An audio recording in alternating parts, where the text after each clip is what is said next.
On Sundays, the town of Brookhaven seemed to hold its breath. Families walked in neat lines to the white chapel at the center of Main Street, a place where wood creaked beneath polished shoes and hymns rose like smoke to the rafters. At the heart of it all stood Pastor Michael. His sermons were steady, confident, and filled with the kind of conviction that made people weep in the pews. And beside him, always, was Grace. To outsiders, they were the portrait of unity. Michael's arm draped around her shoulders after service, his hand resting lightly, as though she were a fragile treasure. Grace's smile, warm and unwavering, reassured the congregation that their leader was as righteous in private as he was in public. Together, they were the embodiment of faith and marriage, clean, pure, enviable. Yet even perfect portraits have cracks, visible only when you lean close enough. Grace, in the quiet spaces of her mind, had begun to see them. She remembered the first time she felt it, a small tug of unease. Michael had returned late from what he called counseling a troubled member. He smelled faintly of cologne that wasn't his. He kissed her cheek, his lips cold, and fell into bed without another word. Grace had rolled over, her eyes tracing the ceiling beams, a whisper of suspicion she dared not name. Still, she carried on the role expected of her. She hosted prayer meetings in their home, baked pies for fundraisers, and held the hands of widows as Michael spoke verses over them. Grace was the silent strength beside the pulpit, admired as much as her husband. One evening after service, as the congregation filed out into the cool night, an elderly woman clasped Grace's hands. "You're lucky, child," she said, her voice trembling with age. "Not all men of God love their wives so completely." Grace smiled politely. "Yes, I know." But inside her stomach tightened. Did she really? "I know." The man everyone else saw was magnetic, charming in his humility. He prayed over children with tears in his eyes, visited the sick, and carried groceries for widows. When he spoke of sacrifice, people leaned forward, hungry for every word. Grace had once been that hungry too. She had fallen in love with his passion for God, his vision for the community. She believed in him so completely that she left her own dreams, teaching music, traveling, writing, to stand in his shadow. But shadows can grow long, stretching further than light reveals. "Grace," Michael said one morning, adjusting his tie in the mirror, "don't forget the women's luncheon tomorrow. They'll be looking for you." She poured coffee into his mug, watching the steam curl. "Of course," she replied softly. He glanced at her reflection, a quick smile flashing. "I couldn't do any of this without you." The words were sweet, but his tone lacked weight. Grace tucked the moment away, adding it to a growing collection of small doubts, phrases, glances, silences that didn't fit the image the town worshipped. The parsonage where they lived was modest but spotless. Lace curtains softened the windows, fresh flowers adorned the table, and scripture verses framed the walls.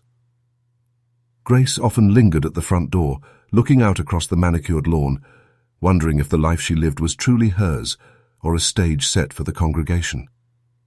At night, when the chapel bells fell silent, she sometimes stood by the window, while Michael slept soundly beside her.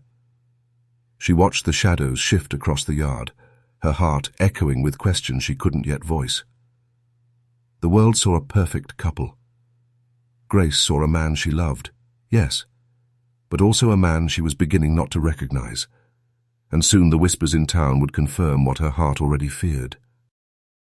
The doubts Grace had quietly nurtured in the stillness of night soon began to find echoes in the waking hours. What had once been subtle, the occasional late meeting or an absent-minded glance, was now harder to dismiss. Michael's nights grew longer, his explanations thinner. At first she believed him. Pastors carried burdens invisible to others, a suicidal teenager needing counsel, a broken marriage requiring prayer, a struggling addict in need of guidance. These were the excuses he offered when he slipped in long after midnight, the scent of unfamiliar perfume lingering faintly on his clothes. Grace told herself she was imagining it. Faith, after all, demanded trust, and trust was the lifeblood of marriage. Yet every time his phone lit up and he turned it face down, a splinter lodged deeper into her heart. On Wednesday evenings, Grace attended choir practice. The women of Brookhaven's congregation often stayed behind afterward, chatting in hushed tones while folding music sheets and tidying the pews. Grace usually smiled politely and slipped away, but one evening she lingered near the doorway, listening. Two sopranos whispered behind the piano, their voices low. "It's shameful," one murmured. "Imagine, a man of God." The other sighed. "I've seen the way he looks at her. It's not holy eyes, I'll tell you that." Grace froze, her hands tightening around her hymn book. The laughter that followed was sharp, not joyful, carrying the cruel delight of gossip wrapped in secrecy. She forced herself to walk past them, her footsteps echoing down the aisle. The women fell silent as she passed. She offered a smile, brittle as glass. That night, Grace confronted Michael, though gently, almost timidly. "You've been out late again," she said, as he loosened his tie, exhaustion, or something else, written on his face. "The congregation notices. People talk." Michael looked up, his eyes narrowing. "People always talk, Grace. That's the curse of leadership. They'll twist anything into sin if it feeds their envy. She hesitated, searching his expression.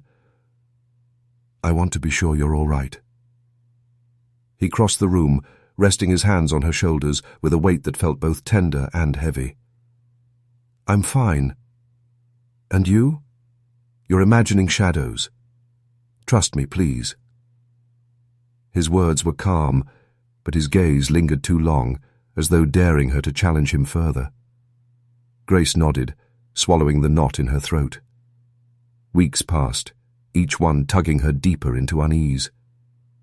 Michael's warmth toward her cooled in subtle ways, a distracted smile, a missing kiss, the absence of shared prayers at night. Instead, his phone became his constant companion. She often caught him typing furiously, only to slip the device into his pocket when she entered the room. Descriptions of him spread like smoke among the choir women. Grace overheard fragments, seen together at the diner, always disappearing. Poor Grace.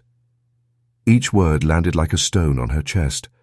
One Sunday, while arranging flowers at the altar, Grace overheard Hannah, a young choir member, laugh too freely at something Michael whispered. The girl's cheeks flushed, her eyes bright with admiration. Michael's hand brushed against Hannah's arm, just a fraction too long. Grace's stomach churned. She told herself it was nothing, but her heart throbbed with a truth she was not ready to name. That night, she sat by the window after Michael had gone to bed, her journal open across her lap.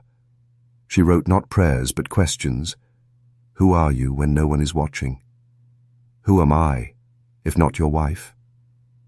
Her pen trembled as she underlined the words.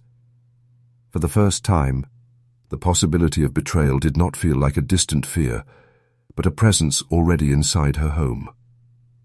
She closed the journal and looked toward the desk in Michael's office, where his briefcase rested.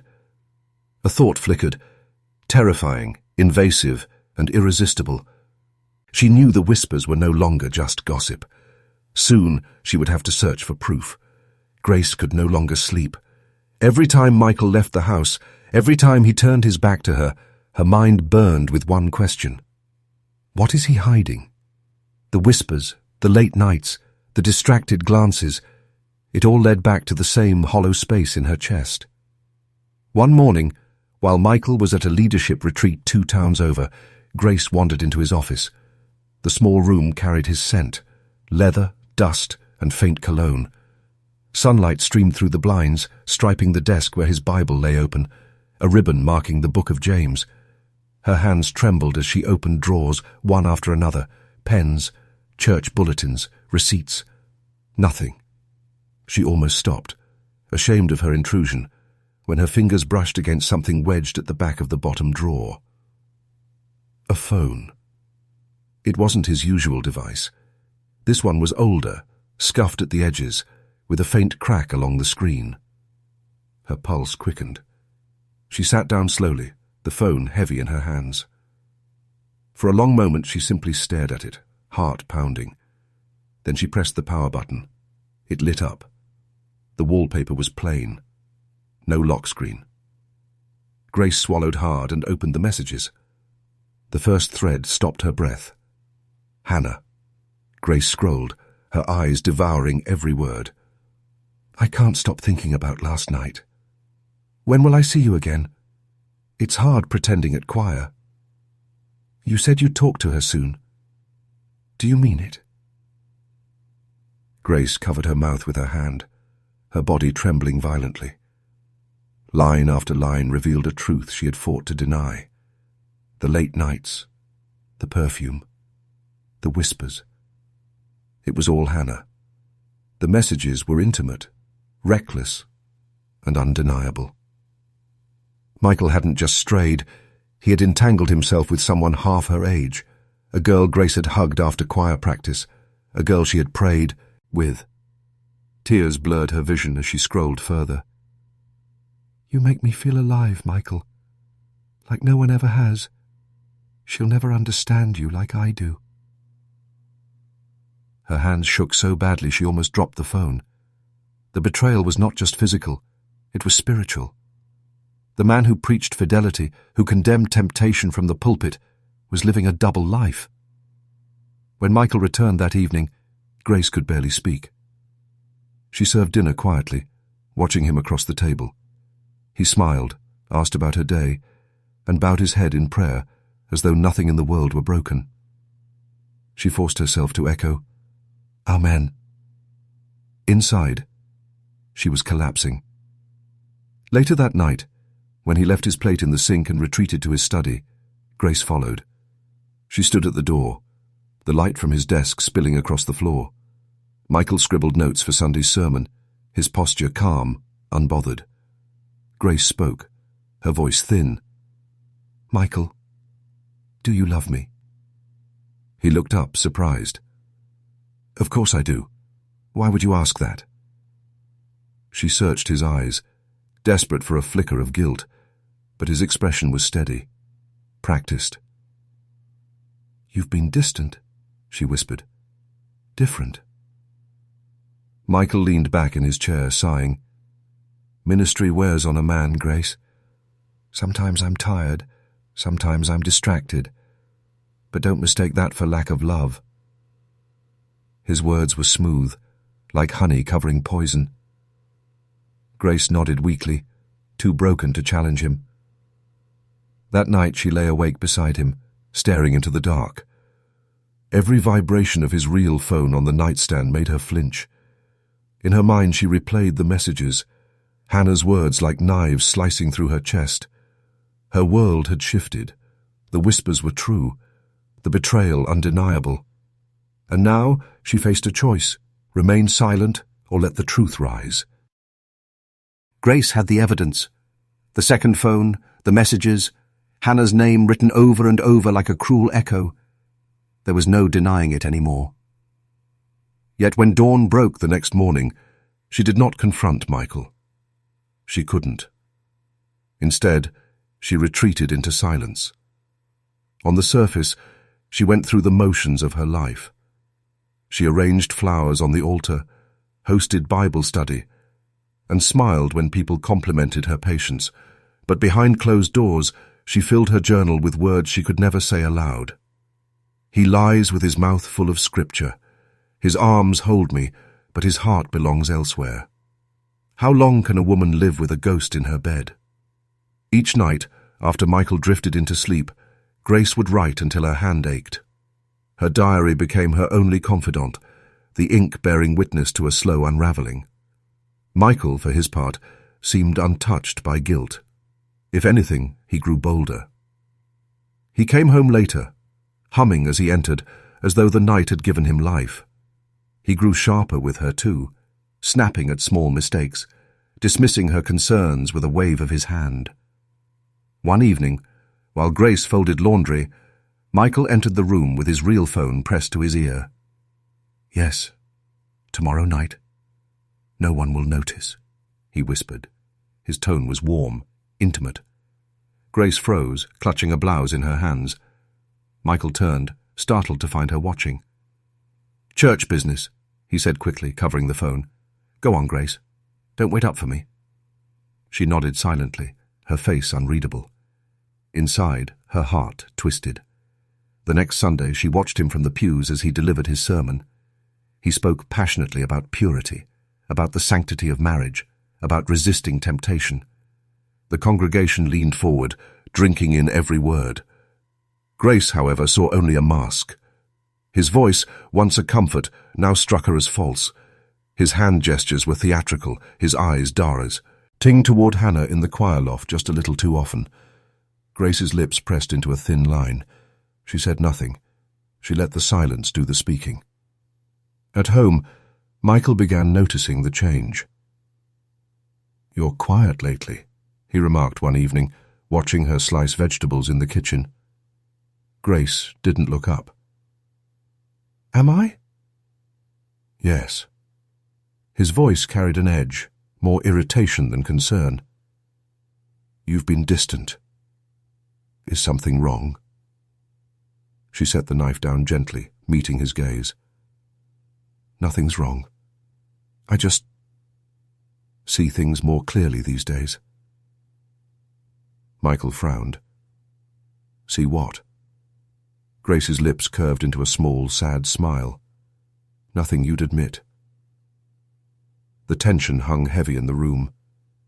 For a moment, Michael's mask slipped. His jaw tightened, his eyes narrowing. But then he forced a laugh. "You're overthinking, Grace. You always have." She said nothing more. From that point on, Grace became an observer in her own marriage. She noted every late-night text, every unexplained absence, every flicker of guilt he tried to conceal. She no longer confronted him with questions. She simply watched, collected, and stored the evidence in her heart and on the pages of her journal. But silence, she realized, had its own power.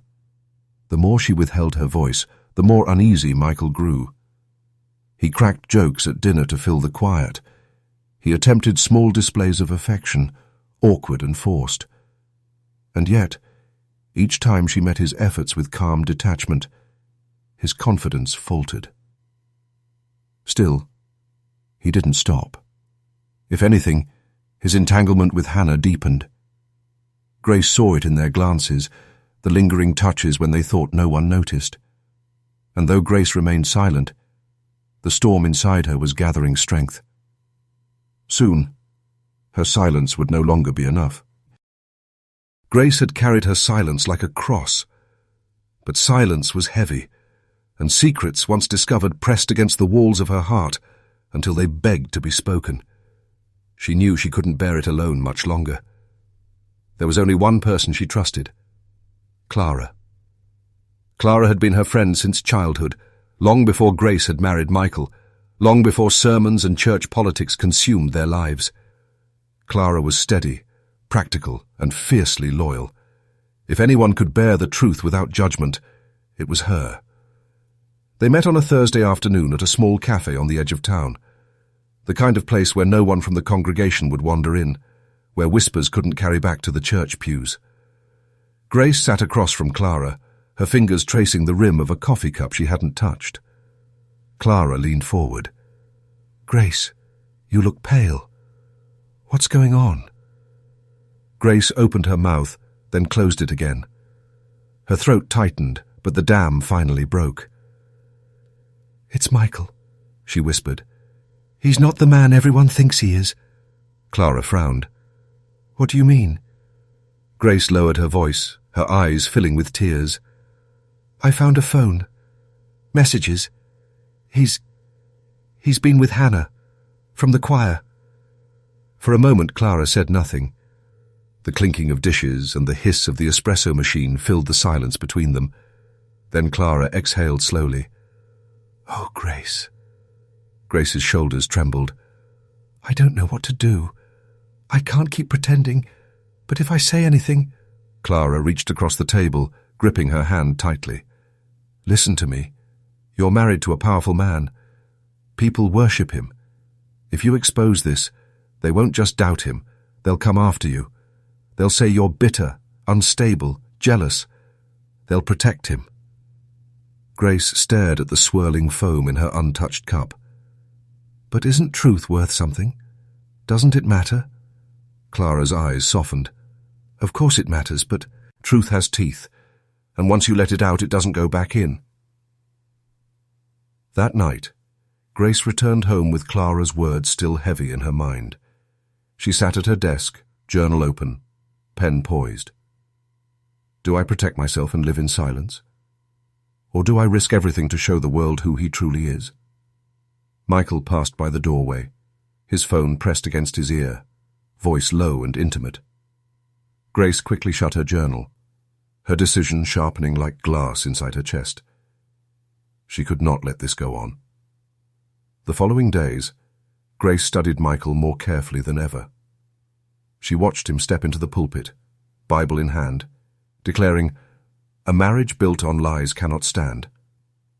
She heard the congregation cry, "Amen," while Hannah's eyes lingered on him from the choir loft. The hypocrisy burned. In quiet moments, Grace imagined herself standing before the congregation, her voice trembling but steady, revealing the truth. The thought terrified her. What if Clara was right? What if no one believed her? What if Michael turned the church against her? Yet fear did not erase the fire. In fact, it stoked it. One evening she met Clara again, this time on a bench in the park, the air cool and fragrant with autumn leaves. Grace's voice shook as she spoke. "I think I have to tell them. All of them. Not just you." Clara's eyes widened. "Grace, think carefully. Once you speak, you can't undo it. He'll deny it. He'll twist it. He'll make you the villain." Grace's jaw tightened. "Maybe. But if I stay silent, I become part of the lie. I've lived in shadows long enough." Clara pressed her lips together, worry etched across her face. "Then promise me you'll be ready for what comes after." Grace looked out across the park, where children laughed and leaves scattered in the wind. Her voice was soft, but resolute. "I'm ready." When she returned home that night, Michael was in his study, preparing, and she would not be silent anymore. Sunday morning arrived, cloaked in a deceptive calm.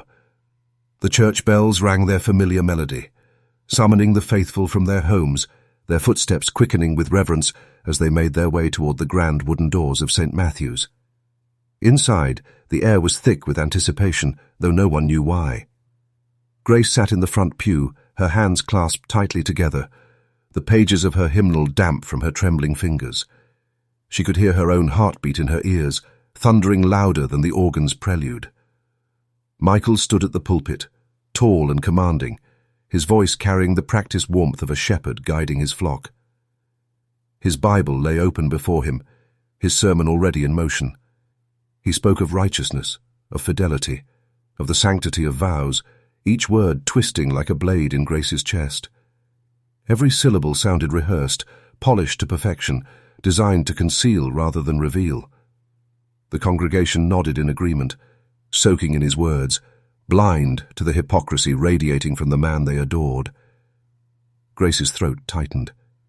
She remembered Clara's warning, the haunting words that had echoed in her mind all week. "If you do this, there is no turning back." She had replayed them again and again, but now the time for hesitation had passed. Silence had been her cage, and today she would break free. Michael gestured toward the choir, preparing to transition into the next hymn. His face glowed with the serene confidence of a man in full control of his stage. But Grace rose to her feet, her movement slow yet deliberate. A murmur rippled through the rows behind her. She did not wait for the hymn to begin. Instead, she stepped into the aisle, her palms damp, her knees weak, but her voice, when it came, was steady, if trembling. "Michael," she said, loud enough to halt the air in the room. The congregation froze, the eyes swiveling toward her. Michael blinked, startled, his hand still resting on the edge of the pulpit. "This man," Grace began, her gaze sweeping across the sea of shocked faces, "is not the man you think he is." Gasps echoed, whispers rising like rustling leaves. Michael's composure faltered for a fraction of a second, but he quickly regained his mask, offering a thin, controlled smile. "Grace," he said with a chuckle meant to soften the moment, "perhaps we should talk later. Let us not—" "No," she interrupted, her voice sharper now. "They deserve to know." Her hands trembled as she reached into her handbag and pulled out a folded sheet of paper, copies of the very messages she had found on his hidden phone. The ink blurred slightly from her anxious grip, but the words were still legible. She held them aloft. "He has betrayed not only me, but this congregation, this church, and the vows he stood before God to honor. He is having an affair with Hannah, one of your own, a young woman he promised to guide spiritually." A collective gasp rippled through the sanctuary. Heads turned toward the choir loft, where Hannah sat frozen, her face blanching as though the ground had disappeared beneath her.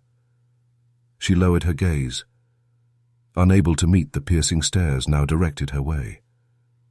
Michael's face flushed crimson. He stepped from behind the pulpit, his voice booming. "Enough! This is slander, a cruel fabrication." But Grace stood her ground, her shoulders squared. "Then deny it," she said, her voice low but carrying. "Deny it in front of them all. Swear to God that it isn't true." The silence that followed was suffocating. Michael opened his mouth, but no words came.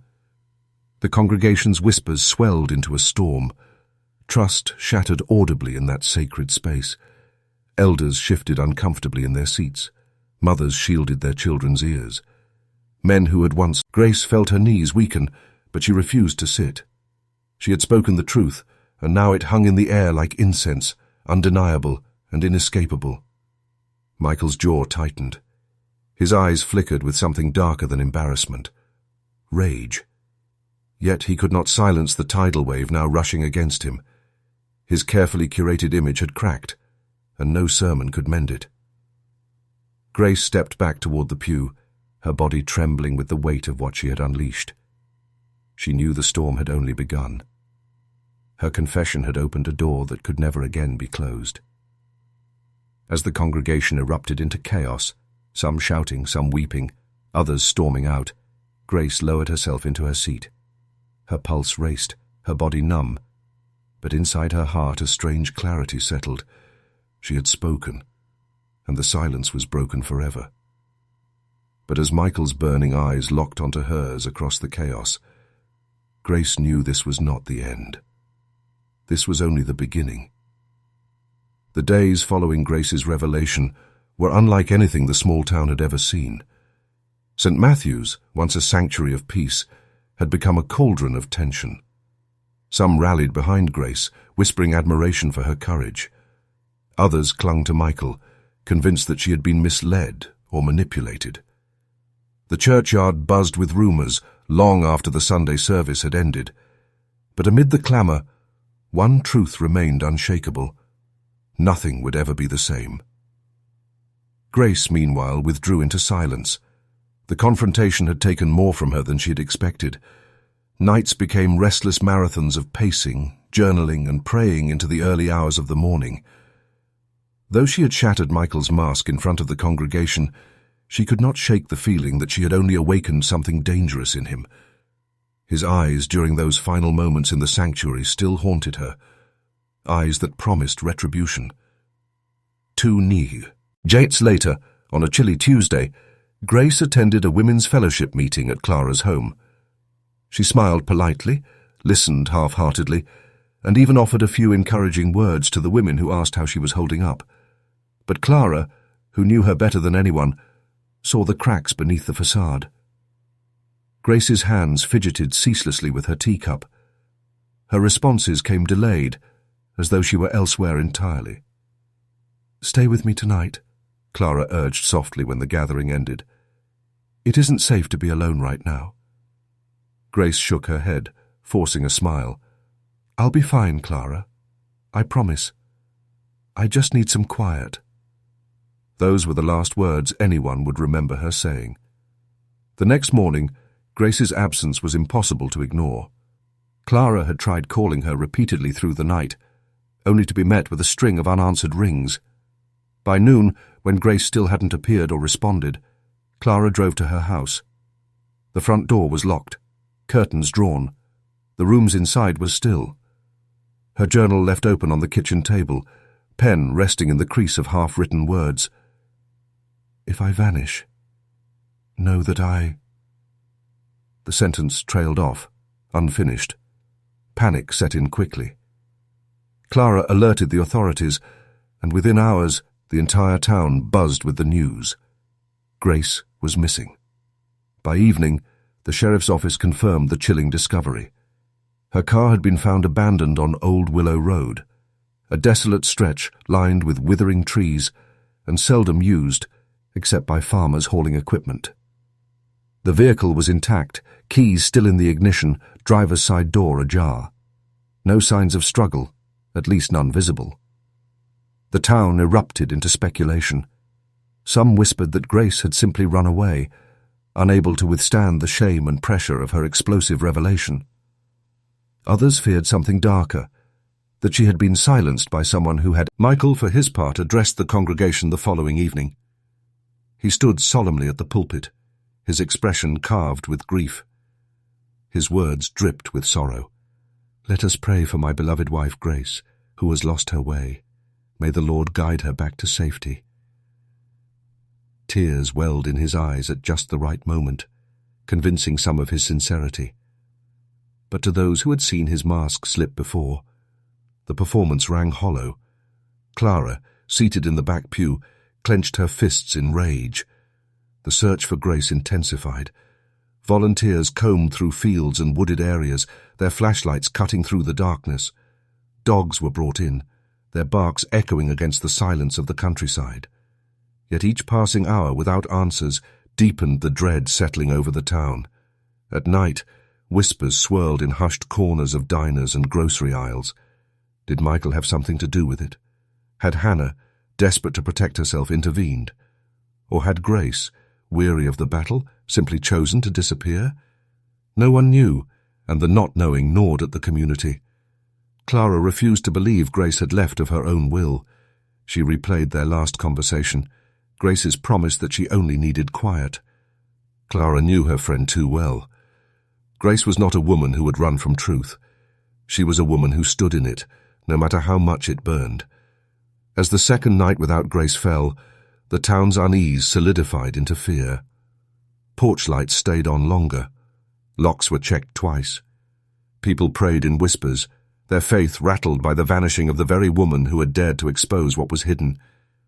And somewhere, beneath the weight of silence, a question pulsed louder than all the rest. Was Grace still alive?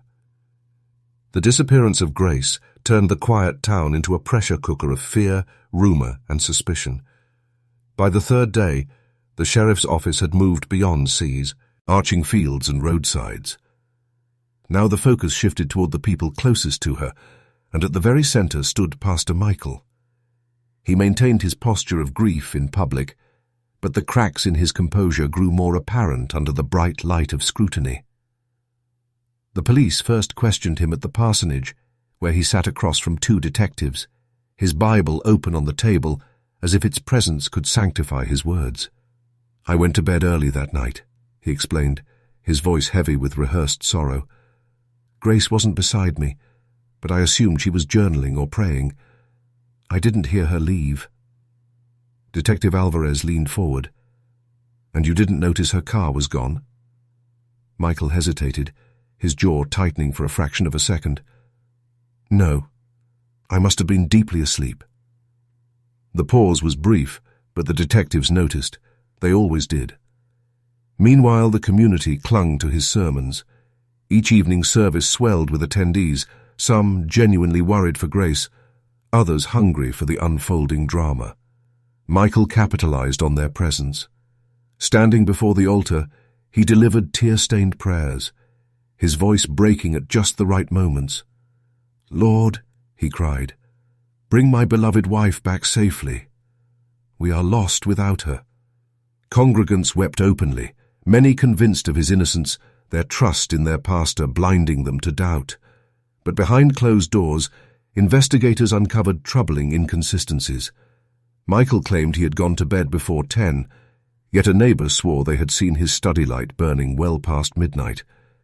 His phone records revealed a late-night call, just after 11 p.m., to an unlisted number that investigators later linked to Hannah. When questioned, Hannah appeared pale, her hands twisting in her lap as she sat across from the detectives. "Pastor Michael he called to check on me," she stammered. "I was upset about all the rumor. That's all." Her voice quivered, and though her words formed a plausible explanation, her demeanor betrayed her. The detectives pressed harder. "Did he mention Grace that night?"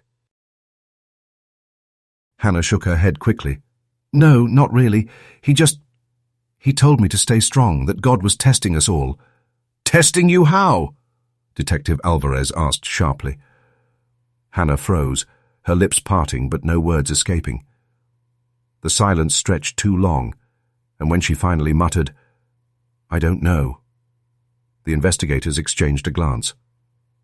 Clara, meanwhile, grew more restless with each passing day. She refused to accept Michael's public display of grief, convinced it was nothing but theater. She gave her own statement to the police, recounting Grace's final words at the fellowship meeting. "She told me she just needed quiet," Clara said firmly. "Grace wasn't planning to run. She wasn't that kind of woman." The detectives listened carefully, noting Clara's conviction. She became an unofficial ally in their investigation, providing insight into Grace's character that the cold facts could not capture. Yet even with mounting suspicions, Michael was careful. He wore his mask flawlessly in public, counseling grieving congregants, praying for Grace's return, even visiting search parties with words of encouragement. Still, the whispers grew louder. Mothers at the grocery store exchanged wary looks. Farmers at the feed store muttered under their breath. What if their pastor was a liar? What if he was worse than that? One evening, as investigators combed through Michael's financial records, another detail surfaced. A large, unexplained withdrawal made the morning after Grace's disappearance. When confronted, Michael brushed it off as charitable giving, but no receipt, no record of donation, existed. For the detectives, the picture darkened. For Clara, her suspicions hardened into certainty. And for Hannah, the pressure mounted, her fragile composure slipping each time someone mentioned Grace's name. By the end of the week, the town no longer spoke of Grace with hope, but with dread. Was she lying somewhere in the woods, her voice silenced forever? Or was she hidden away, trapped between fear and betrayal? As Michael stood once again before his congregation, hands clasped, eyes shimmering with feigned devotion, the weight of suspicion pressed closer. And though the crowd still bowed their heads in prayer, a shadow had crept in, an unspoken question rising in every heart. If Pastor Michael was lying, what else was he hiding? The week after Grace's disappearance blurred into sleepless nights and restless days for Clara. The town buzzed with speculation. The police pressed forward with their investigation, and Michael continued his public charade of grief. But beneath Clara's exhaustion lay a secret she had not yet shared with anyone, one Grace had entrusted to her just days before vanishing.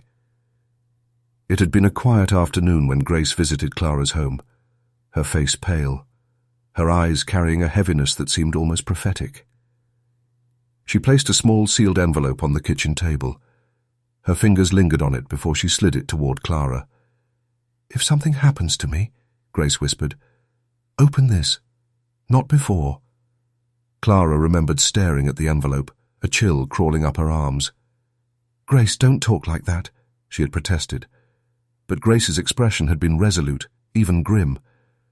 Now, with Grace gone and the town spiraling in suspicion, Clara could no longer ignore it. She sat alone at her dining table, the envelope before her, its presence heavier than stone. With trembling hands, she broke the seal. Inside lay several pages, handwritten in Grace's familiar looping script. Each line cut deeper than the last. Grace had recorded not only Michael's affair, but years of subtle manipulations, gaslighting, threats, moments when his temper had broken through. Clara's throat tightened as she read on. Grace detailed the hidden phone, the late-night calls, and even a veiled warning Michael had given her. "If you ever ruin me, Grace, you'll regret it." By the time Clara set the papers down, her hands were trembling. Tears blurred her vision. The truth was now undeniable. Grace hadn't just vanished. She had been living under a shadow of fear long before that Sunday revelation. But what was Clara to do with this knowledge? If she turned the envelope over to the police, Michael would become an even greater target of the investigation. Yet Clara knew the danger of exposing a man as powerful and manipulative as him. She remembered her own words of caution to Grace. Shaming him publicly could cost you everything. And now here she was, holding the very evidence that could dismantle him and possibly destroy herself in the process. Clara pressed her palms to her eyes. "God, what do I do?" she whispered into the empty room. Her faith, once a steady anchor, felt frayed under the weight of this burden. The town, meanwhile, seemed to hover in a state of suspended breath. Some clung tighter to Michael, refusing to believe their beloved pastor capable of such darkness. Others began to avoid him, their unease growing with each unanswered question. But no one, not even the police, had the full truth that now sat in Clara's hands. That night, sleep eluded her. She lay awake staring at the ceiling, the envelope tucked under her pillow like a burning coal. Each hour that passed only deepened her torment. Was silence safer? Or was silence a betrayal of Grace's trust? By dawn, Clara rose with her decision still unresolved. She tucked the envelope into her handbag and carried it with her wherever she went, as though Grace herself walked beside her. Each step felt heavier, the weight of the choice pressing harder. As she approached the church for the evening prayer service, Clara caught sight of Michael standing at the entrance, greeting parishioners with his practiced smile. His eyes briefly met hers, and for a fleeting moment, Clara swore she saw something flicker there, a silent warning, or perhaps recognition of the secret she now carried. Her stomach tightened. She quickened her pace, the envelope hidden against her side. She knew one thing with certainty. The truth would not stay buried forever. But when it surfaced, it would change everything. Clara kept Grace's envelope close, but she no longer carried its weight alone. The police investigation had begun to chip away at Michael's holy facade, and every day seemed to reveal a darker truth lurking beneath the polished sermons and pastoral charm. It started with the church finances. Detectives quietly subpoenaed the accounts of St. Matthew's, and what they uncovered startled even the most cynical.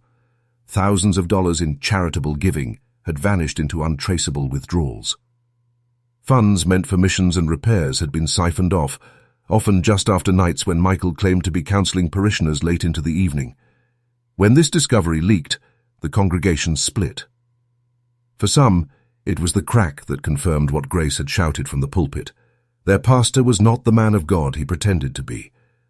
For others, it was nothing more than a test of faith. "Satan attacks the righteous," they murmured, clinging to Michael's image as though it were their last lifeline. Michael himself played the role of the wounded shepherd flawlessly. He denounced the accusations with fire in his voice.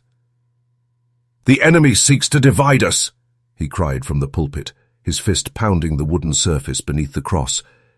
His words swayed many, but beneath the theatrics a different image began to form. The devoted pastor was also a desperate man clinging to power, And then came the stories. At first, just whispers. Neighbours who had heard shouting late at night. A woman in the choir who swore she'd seen bruises on Grace's arm weeks before the disappearance. A custodian who recalled Grace leaving the church office in tears after a private meeting with Michael. Each testimony added another stone to the mounting wall of suspicion. And though some still clung to denial, the weight was becoming impossible to ignore. Clara watched the unravelling with quiet intensity. Grace's letters had told her about Michael's cruelty, but hearing others describe it gave those words a frightening solidity. The man who shook hands after service with a smile had, behind closed doors, a voice sharp enough to cut and a temper that frightened even his closest followers. Still, Michael fought back. He visited parishioners' homes, Bible in hand, speaking of loyalty, of forgiveness, of the dangers of gossip. His eyes grew sharper, his sermons more theatrical. But behind the mask, he was slipping. Clara noticed it in the way his voice cracked, in the subtle panic that surfaced whenever the police appeared near the sanctuary doors. The sheriff's office pressed harder. A retired deacon came forward, recalling how Grace had confided vague fears months before. A cashier remembered Michael's sudden withdrawal of cash just after Grace vanished. And then, one chilling account emerged. A neighbour claimed to have heard a violent argument the very night Grace disappeared. The shouting had carried through the walls, followed by silence so heavy it had woken her in the middle of the night. The church began to fracture. Friends who had once sat side by side in pews now avoided eye contact. Families argued over dinner tables. Some insisted Michael was being persecuted unjustly, while others demanded his arrest. The cross that had once unified them now stood as a silent witness to betrayal, faith, and fear. Clara knew the time was coming when she could no longer stay quiet. Grace's envelope burned inside her desk drawer, its contents capable of tipping the investigation from speculation to certainty. But every step closer to the truth placed Clara in greater danger. One evening, as she left the church after a tense service, Clara felt a presence behind her. She turned and found Michael standing in the shadows of the courtyard, his eyes glinting beneath the dim glow of the lamppost. "Clara," he said softly, almost tenderly, "you've always been a loyal friend. I trust you'll do what's right for this community." The words were coated in sweetness, but the threat beneath them was unmistakable. Clara's pulse quickened. She offered no reply, only a stiff nod before hurrying away, her handbag pressed tightly against her side. For the first time she realized the truth Grace had written was not only a weapon against Michael, it was a target on her back. And as the cross loomed over the churchyard, casting its long shadow across the ground, Clara knew the reckoning was coming, one that would demand everything she had left. The weeks stretched into months, and the once unshakable certainty of the town dissolved into unease. Grace's disappearance remained an open wound, one that time could not soothe.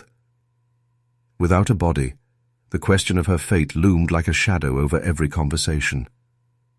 Rumours drifted through grocery aisles, whispered across pews, and settled like dust in the corners of every home. Michael, once the town's pride and pillar, now stood accused in the glare of legal scrutiny. The police, unable to charge him with murder in the absence of definitive proof, pursued other avenues. Financial irregularities uncovered in the church's books grew into full-blown accusations of fraud. Donations earmarked for outreach had vanished, siphoned into personal accounts. 4. Forensic accountants traced thousands in missing funds, painting a picture of deceit far broader than his marriage. The trial began with heavy anticipation, the courthouse filled with townspeople whose loyalties were split. Some still clung to their pastor's words, convinced he was a man persecuted by envy and lies. Others had seen enough of the darkness beneath his polished sermons and came seeking accountability. Reporters from neighboring cities lined the steps, eager to capture the drama of a fallen preacher and a missing wife whose voice lingered in the evidence she left behind. Clara sat quietly in the gallery each day, clutching the sealed envelope Grace had entrusted to her. She had already given its contents to investigators, and Grace's words became part of the case. Detailed accounts of manipulation, threats, and fear were read aloud, turning Grace's absence into a presence that could not be ignored. The courtroom air thickened each time her name was spoken. Her testimony carried not through her own voice, but through the ink she left behind. Michael, dressed sharply in suits that seemed out of place without the glow of the pulpit, played his role well. He wept on cue, spoke softly of his love for Grace, and raised his eyes heavenward when words failed. Yet cracks appeared when prosecutors pressed on his late-night whereabouts, the financial discrepancies, and the mounting testimonies of those who had heard the shouting, the slamming of doors, the storm that brewed behind the couple's polished image. Still, the murder charge never came. Without Grace's body, the case could not leap the chasm from suspicion to certainty. The jury found Michael guilty of obstruction of justice and multiple counts of fraud, sentencing him to years in prison. But as the gavel fell, a hollowness lingered. The verdict felt like a partial truth, justice blurred by absence. Outside the courthouse, the community splintered further.